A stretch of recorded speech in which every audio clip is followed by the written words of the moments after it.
Hello, Ian here from Dark Blaze Workshop. Welcome back to another video. This one we're painting the LAAT, so patrol vehicle for Star Wars Legion.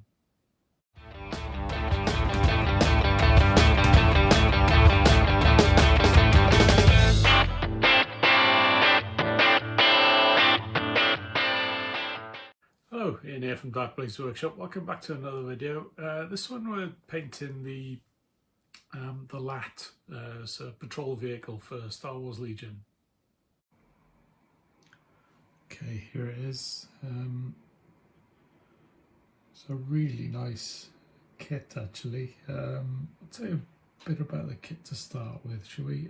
It's the LAAT, so it's LAAT /LE. It's a patrol transport vehicle, and it comes as a dual faction piece, so you can either have this for your clone faction or the Imperial faction. So I've gone for the Imperial, as I'm trying to build a Stormtrooper Legion of my own, so it was a no-brainer really. It's quite a subdued weathering for me. I only used panel line wash and then engine grime. I'll go through some of that in a couple of little snippets that I'll put together for Instagram. I've been doing quite a few updates on this one, and feedback has been pretty good actually, so I'm quite chuffed with that. It took, I don't know, about 3 weeks or so, start to finish. It's the first one I've done like this for a while. You know, I totally concentrated on this because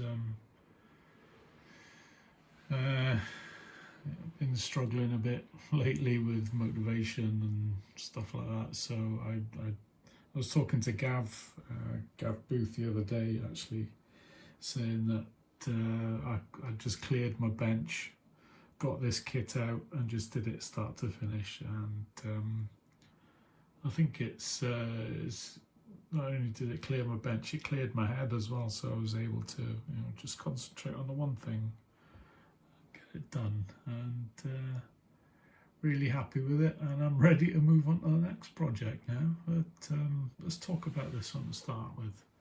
So I'm going to add in a couple of clips now about how I did the canopy at the front. There's a lot of modelers I've seen online that have put LED kits into this one, and I didn't really want to go down that route because I'd have to put LEDs and everything, so I just tinted the canopy on this, and I used Tamiya clear red, give a red glow from the inside of the cockpit, but I'll just show you how I went about doing that now. Okay, so for the canopy, as you can see, I used Tamiya clear red mixed with thinners, so it's about 2 drops of the clear red to about 5 or 6 drops of thinner, just to make it really thin. I turned the pressure down on the airbrush, so it's about 1.6 bar, and just did about 4 or 5 separate applications to the bottom half of the front canopy and all the top of the canopy, and just to make sure it was dry between each application, I'd use the hair dryer just to make sure, and yeah, it came out with a nice tint on it.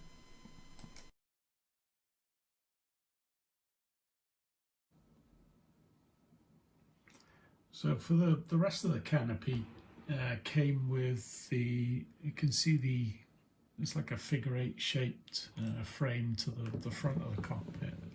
That actually comes as one piece, and I had to mask off the panels there to match up the colours with this one. Obviously did it with an airbrush, and well, I did the whole vehicle using MIG by ammo by MIGs, Dunkel Grau, dark grey modulation set. And I don't think I used the darker colour. I just went from a Halford's grey primer and then built up the highlights to I think it was the grey highlight, and then added in quite a bit of white to that. And I did like highlighting each panel rather than doing a zenithal prime going from light to dark. I just highlighted the panel and just got lighter and lighter towards the middle. And I just changed it up here and there just to give it a little bit of different tones.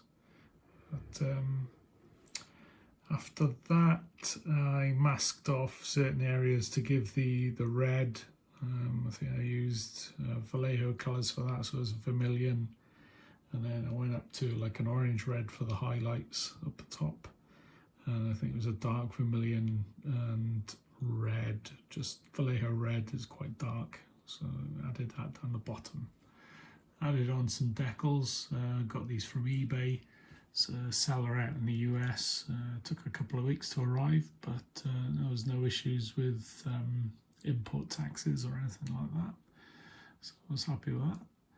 So once they were fixed in place, then we went on to the weathering. So I started off with a panel line wash, and I used, I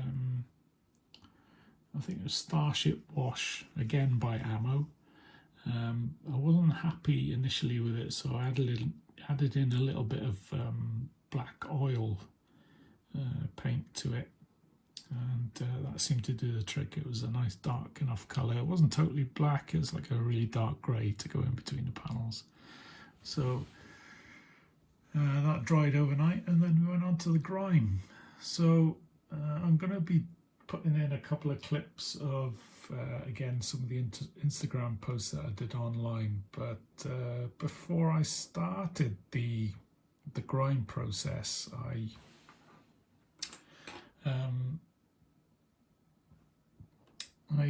give it a couple of coats of gloss varnish to start with. Obviously I did that before the panel lines as well, and then I applied chipping fluid, and it was a couple of coats, and I did the left hand side of the aircraft, and I did the other side, and then I did the top section separately as well. So we'll go through that process now.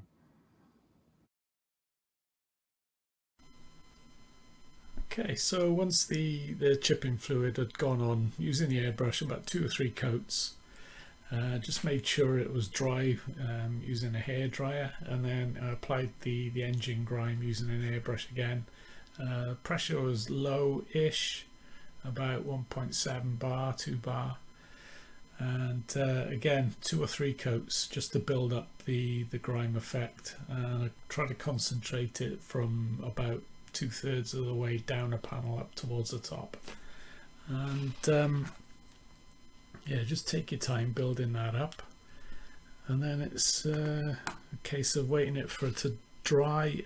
Again, you can use a hairdryer on it just to boost things along a bit, and then you start removing it. I initially thought it was going to be a case of using thinners to remove it, but after a bit of research I found out it was water, because it's the chipping fluid.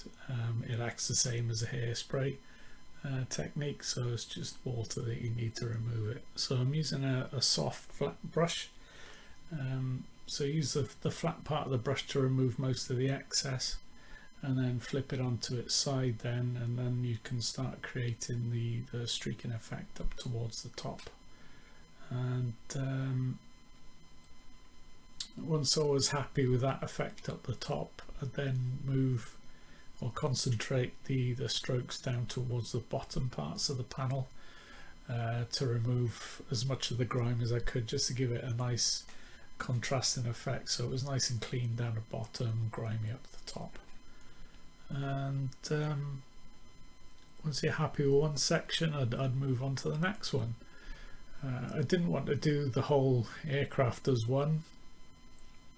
because I was worrying about it, the product drying out. So I did the hind section first, then I did the front part of it, and then I swapped over to the other side. And once that side was done, I'd move on to the top section. I did the top section as a whole, but on hindsight I would have split it into two maybe. There's no issues of this product over Decals. It works just the same because of the chipping fluid was on top of that, so it didn't really affect things, and I think it worked quite well. And yeah, that was it. I didn't do any more weather into it. I thought, this looks pretty good, so I'll leave it there. I didn't put any pigments on it or anything like I do with other stuff. So yeah, I just left it there. I was fairly happy. It turned out quite well.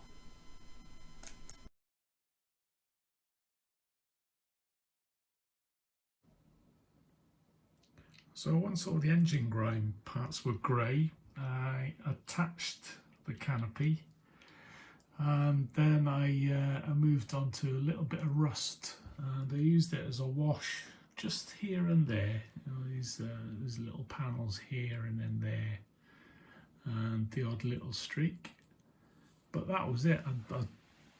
I was quite disciplined. I told myself I'm not going to go overboard on this one. There'll be no weathering powders, no streaking grime or anything. Just use the engine grime and let's get it done. I'm sure it's going to look good. So thankfully it did, and no, I was really happy with it.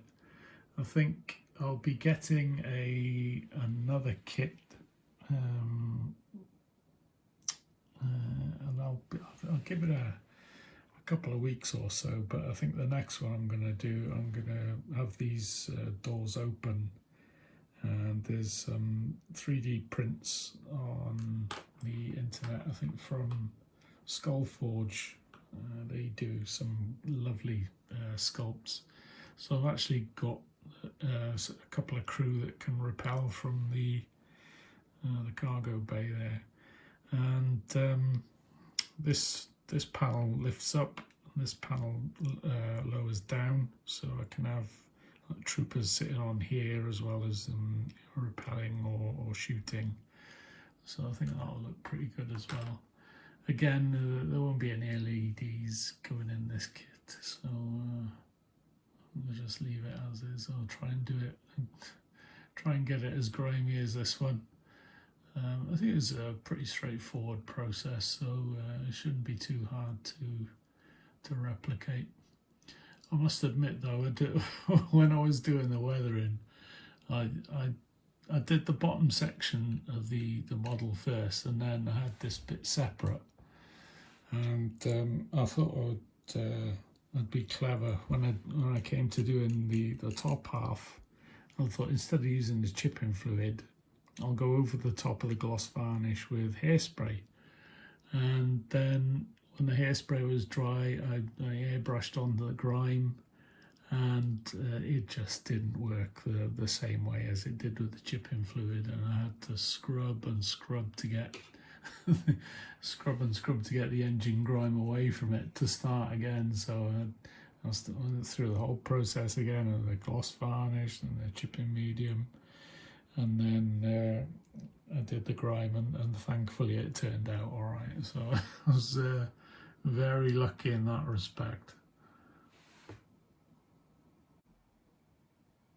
So this just gives you an idea of what it looks like from above. You can see, hopefully you see the tint in the canopy, but it's pretty difficult in this light, and I've got the decals are on along the top there. I was saying, I got a few comments online asking how I got the line so clean, and I said, well, I didn't really think about it at the time, but I obviously use masking tape, and I tend to lay the masking tape down on a clean dry surface, and then lift it up a few times, put it down, lift it up, get rid of some of the tack of the tape before I actually apply it to the model. So maybe that helped, because when you remove some of the tack, you can press a little bit harder against the paint, and you haven't got any worries about lifting any paint when you take the masking tape away. So maybe that was maybe that was how it went so well. I'm not sure, but I'll keep doing it. Hopefully it'll work again the next time. Okay, so I've waffled on long enough now, so I'll let you get on with your lives. Hope you enjoyed the video. Thanks for watching. I say, if there's anything you'd like to know a little bit more about it, get in touch in the comments below. Any questions on the weather and etc. Happy to help. So that's it for me for now. We'll see you in the next episode. Cheers.